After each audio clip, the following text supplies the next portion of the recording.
बिल्कुल सही आरोप लगाए। ये सही आरोप लगाए। कितने अपराधी बताइए, इतने 44-45 साल का अपराधी आज तक कोई कुछ नहीं हुआ।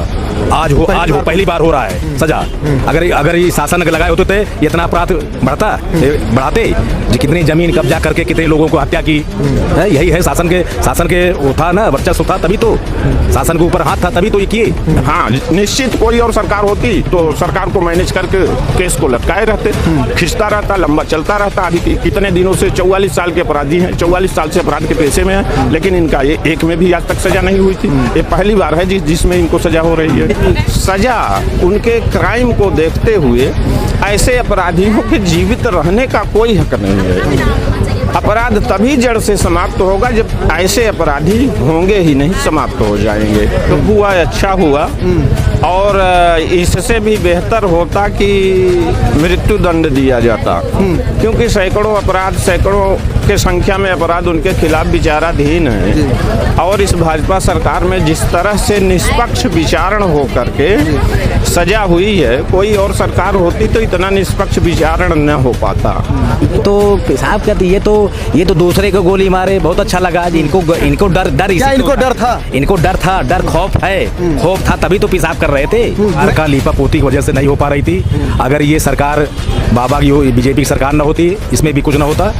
इसीलिए ये बीजेपी की सरकार में हुआ है, निष्पक्ष हुआ है, न कोई गवाही भी न दे पाता। अधिवक्ता मारा गया है, 2 पुलिस वाले मारे गए हैं। उनका भी घर परिवार था, अधिवक्ता का भी घर परिवार था। नए अधिवक्ता की हत्या हुई है। भाई ये आजीवन सजा कोर्ट ने किया है, आजीवन मृत्यु दंड भी दे सकते रहे। नमस्कार दोस्तों, लाइव प्रतापगढ़ में एक बार आपका फिर से बहुत बहुत स्वागत है। जैसे कि यूपी में माफिया अतीक अहमद को यूपी में सबसे पहली बार किसी भी मामले को लेकर पहली बार सजा सुनाई गई है। आइए हम देखते हैं एमपी एमएलए के कोर्ट के बाहर वकीलों की क्या राय है, क्या इस सजा से खुश हैं या उसको फांसी की मांग करते हैं। तो भैया क्या राय है आपकी, अतीक अहमद को अब की बार उम्र कैद? ये अधिवक्ता मारा गया है, 2 पुलिस वाले मारे गए हैं। उनका भी घर परिवार था, अधिवक्ता का भी घर परिवार था। नए अधिवक्ता की हत्या हुई है। भाई ये आजीवन सजा कोर्ट ने किया है, आजीवन मृत्यु दंड भी दे सकते रहे। हाँ, अगर मृत्यु दंड होता तो अधिवक्ता और होता। हाँ, और खुश होता। अच्छा, पहली बार जैसे अतीक अहमद को देखा जाए तो लगातार अपहरण के केस दर्ज थे, काफ़ी केस उनके ऊपर दर्ज थे, तो उनको अब की पहली बार उनको किसी भी मामले में सजा सुनाई गई है, तो इस पर क्या कहते हैं? ऐसा है ना कि ये तो सरकार का लीपा पोती की वजह से नहीं हो पा रही थी। अगर ये सरकार बाबा की बीजेपी की सरकार न होती, इसमें भी कुछ न होता। इसीलिए ये बीजेपी की सरकार में हुआ है, निष्पक्ष हुआ है, न कोई गवाही भी न दे पाता। अच्छा, तो आप लोग आजीवन कारावास या फांसी की क्या मांग करते हैं? हाँ, वो तो जज साहब के उसमें था कि आजीवन सजा है और या तो मृत्युदंड, दोनों में से एक देख सकते हैं उनके पास। इसमें सरकार का भी कोई रोल है? सरकार का रोल, बहुत रोल है। जो आज सरकार की देन है, आज जो हुआ है, न गवाही ना हो पाती। ये सरकार के संरक्षण में ये इतना काम किया है। इतने मुकदमे हैं, इतने अपराधी होने के बावजूद भी ये घूमता रहा बाहर।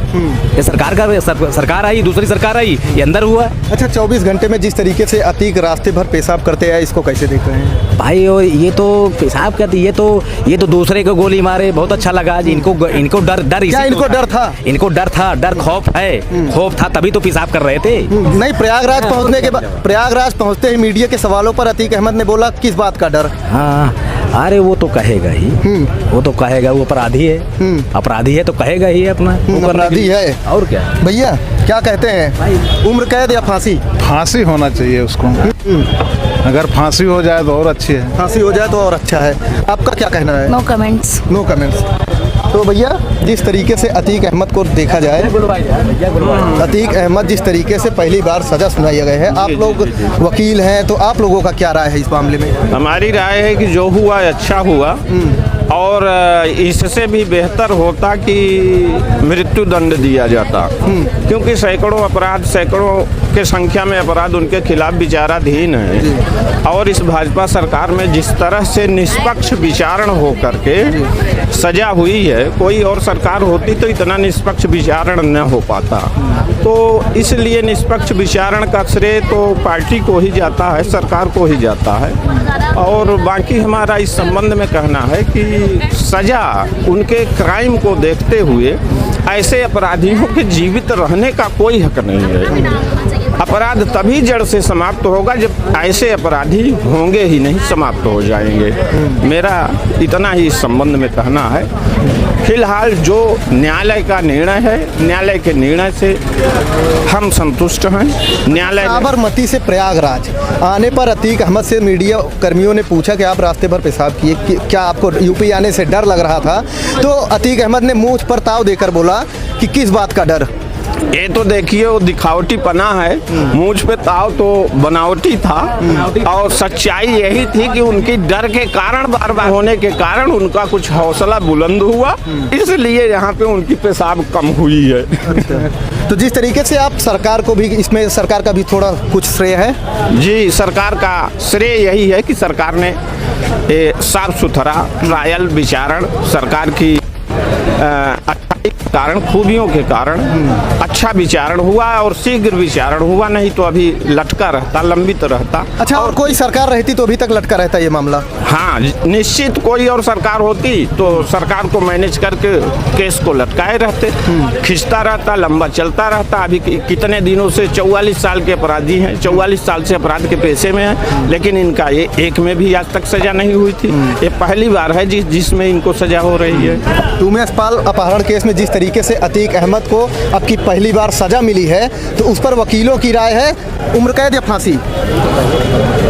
देखिए वो तो विचारण पे डिपेंड है, न्यायालय के एविडेंस पे डिपेंड है, लेकिन हम लोगों की यही कहना है, हम लोगों का यही विचार है कि ऐसे अपराधी बने रहने का कोई औचित्य नहीं है। अच्छा, जिस तरीके से लेडी डॉन के नाम पे शाइस्ता परवीन को देखा जा रहा है, वो भागी है, क्या पुलिस उनको पकड़ नहीं रही है कि पुलिस अपना पूरा प्रयास कर रही है? अब देखिए उस पे पुलिस हो सकता है प्रयास भी कर रही हो सकता है कुछ अंदर खाने में कुछ चल रहा हो, डिफेंस किया जा रहा हो, बचाव किया जा रहा हो, या सेटिंग हो, या अधिकारियों से है। ये तो देखिए विचारण पे है, सरकार के ऊपर है, पुलिस के ऊपर है। इस पे अब हम लोग क्या व्यू दे पाएंगे, कुछ नहीं कह पाएंगे। लेकिन सच्चाई ये है कि अगर प्रशासन चाह ले तो कोई कहीं भाग नहीं सकता, छिप नहीं सकता, प्रशासन के पकड़ में अवश्य आ सकता है।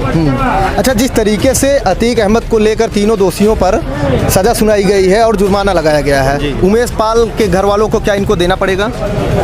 उमेश पाल को जो जुर्माना लिखा होता है, तो जुर्माने के जो जुर्माने की धनराशि होती है उसकी डिमांड कर सकते हैं, अप्लाई कर सकते हैं, और वो चीज़ आर्डर में मेंशन होता है। अच्छा, क्या योगी आदित्यनाथ इनको टारगेट कर रहे हैं? जिस तरीके से लगातार विपक्ष भी आरोप लगाता है कि अतीक को टारगेट किया जा रहा है। हो सकता है कि टारगेट किया जा रहा हो, और टारगेट क्या, जो अपराधी हैं टारगेट क्या करना, अपराधी है ही है, ऑलरेडी अपराधी है, तो मिट्टी में मिलाने का काम शुरू हुआ है, मिट्टी में मिलाए हैं और आगे भी मिलाएंगे। क्या कहेंगे वकील साहब? अपेक्षा करते हैं। मिट्टी में मिला रहे हैं, मिला रहे हैं। बुलडोजर भी चल रहा है? बिल्कुल चल रहा है। अतीक के घर पर भी चला, उसके बाद खुदाई भी हुई, सब जगह चला। तो खुश हैं इस कार्रवाई से? अरे सभी खुश हैं, हम भी खुश हैं। फांसी मांग रखते हैं कि उम्र कैद? अरे जो न्यायालय जो कहेगा वही होगा।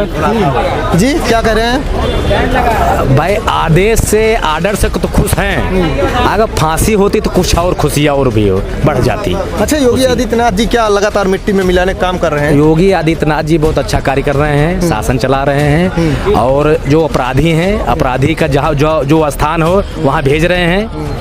भयमुक्त समाज हो, ये कार्य कर रहे हैं। दूसरी गवर्नमेंट कि अपराधियों को पालने पोसने का काम किया है, इसीलिए अपराधी बेखौफ हो करके लोगों को लूटपाट, हत्या। अच्छा, अन्य सरकार अपराधियों को पालने का काम कर रही है। बिल्कुल। इस तरीके से योगी आदित्यनाथ ने आरोप लगाया था कि पोषित करने का कार्य समाजवादी पार्टी करती थी। बिल्कुल सही आरोप लगाए, ये सही आरोप लगाए। कितने अपराधी बताइए, इतने 44-45 साल का अपराधी आज तक कोई कुछ नहीं हुआ। आज हो पहली बार हो रहा है सजा। अगर ये शासन अगर लगाए होते थे ये इतना अपराध बढ़ाते जी, कितनी जमीन कब्जा करके कितने लोगों को हत्या की है। यही है शासन के वो था ना, वर्चस्व था, तभी तो शासन के ऊपर हाथ था, तभी तो ये किए। आप इस कार्रवाई से खुश हैं? खुश हैं। चलिए आगे की कड़ी के साथ हमारे साथ जुड़े रहिए, तब तक के लिए नमस्कार।